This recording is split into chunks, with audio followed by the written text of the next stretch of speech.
In this video, what we're going to do is we're going to jump up the JavaScript language hierarchy. We're going to jump away from the document object and we're going to go up to the window object up here. And we're going to use the window object to spawn some windows, like pop-up windows that we see in all of those annoying sites. So I'm going to show you how to use the window object's open method, and we'll spawn some windows in a couple of different ways. The goal of this video, besides teaching you how to open windows and spawn them, is to get you comfortable with looking at the different objects in JavaScript to look at its functions that are built in there so you can use those functions to do all kinds of different things. So you see here's our basic web page. I've created a lot of the code offline so that you don't have to watch me typing things. So what I've done here is I've linked to an external JavaScript file. I just called it spawn_window.js.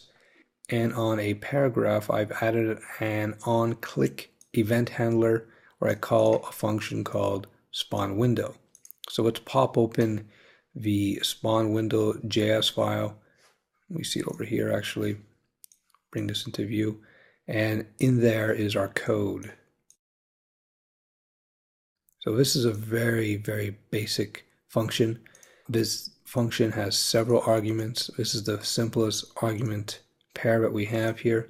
So we got window, that's the window object, and we got our pointer, and it's the open function. So the two arguments that we have in this function are A, the page that you want to open. I'm opening an absolute URL, basically a website, but you can open up any page you want as long as the path is findable. So if you can spawn pages in your own website and so on, you don't necessarily have to open a URL on the web, just so that you know. It's like a link, just like a hyperlink, same rules. This second argument here, argument after the comma. Now I'm assuming that you've done the previous videos so you understand what I mean by arguments and so on. This gives it's an identifier for the window. And it's a handle. It's like a variable in a sense where you can use this name here to reference the window and do all kinds of other fancy things to it. But these days in JavaScript we don't use too much, although in the past it was used quite often. I'm just putting it in there for the sake of this example.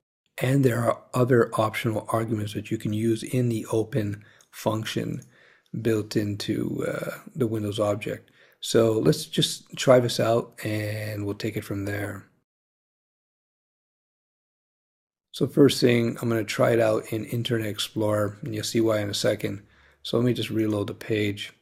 And we hit, of course, the on-click was on this piece of text, which, annoyed people, that paragraph. So let's just load this up. Click on it, and you see a window pops open with our target page. Pretty cool. So let's see how this looks in Firefox. So we have Firefox here, and I click on this. Now, interestingly enough, in Firefox, instead of spawning a window, it spawns it to a tab instead, which is fine. It works for me. It's probably a setting in Firefox, but just understand you got different behavior depending on the browser. To spice things up a little, I've created a variation on the script, and I called it spawn_windows_fancy.js. I just stuck it in another JS file, as you can see here. And what I've done is added new arguments to the window function, and you see I have it here, width and height.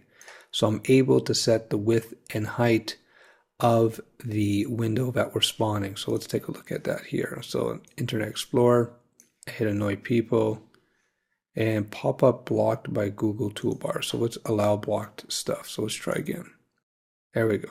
So as you can see, the window pops up and it's set to the height and width I specified. Notice that there are no scroll bars, no menu bars or anything like that. That's because of the window.open method, where if you start specifying these parameters like width and height, there's a whole bunch of other ones as well, which we're going to get into in a second. All of a sudden the browser assumes that you just want a very plain window with no borders and no scroll bars or anything like that. So let's add some new parameters now, we'll see how that works. So let's go with, we'll say, we'll get a comma, we'll go scroll bars equals yes. Let's save that. Let's see what the page looks like now. Allow blocked. As you can see now, our window has scroll bars. But you see, we can't resize the window, so let's make the window resizable. So now let's make that window resizable, and I just did it simply right here. I used the resizable option. I said yes, and yeah, let's just launch our page, see what happens.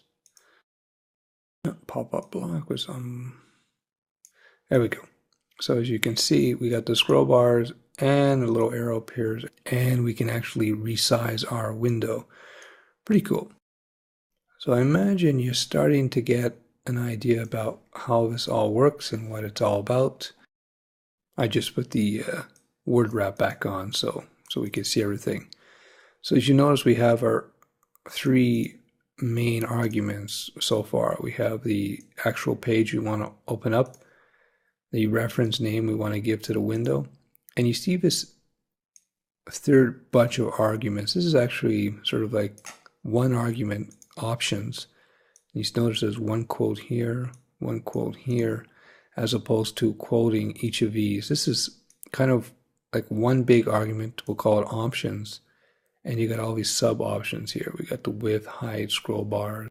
And if you just look up on the web, you're going to see that window.open has a whole bunch of other options, arguments that you can add to it, which we don't really need to get into in this video.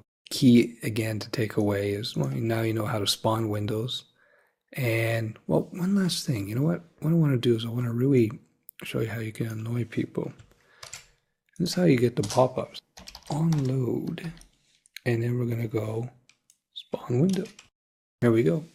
So yeah, let's just we save that, reload this, pop-up blocked. So I'm going to say allow, and I didn't click on anything, and we have our infamous pop-up window that we all hate. And that's all it is, right?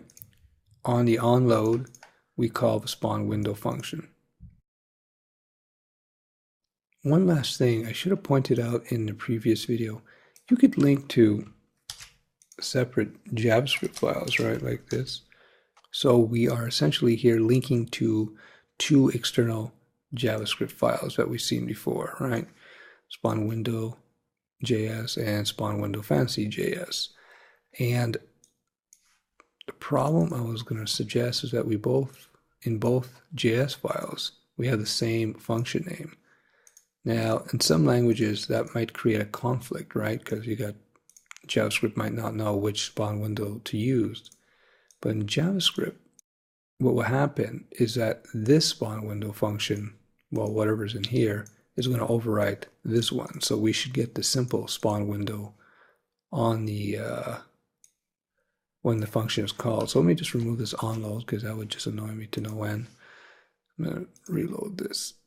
So let's try it again. Google, of course, will block it. Try again. There we go. See, that's exactly what happened. See, the window spawned open and it was full size, etc., etc. That's because spawn window, when we called it here, since this came first, a second, the simple spawn window function, right here, was spawned rather than this fancy one. So if I just reverse this, let's try that again. Now we get the fancy one.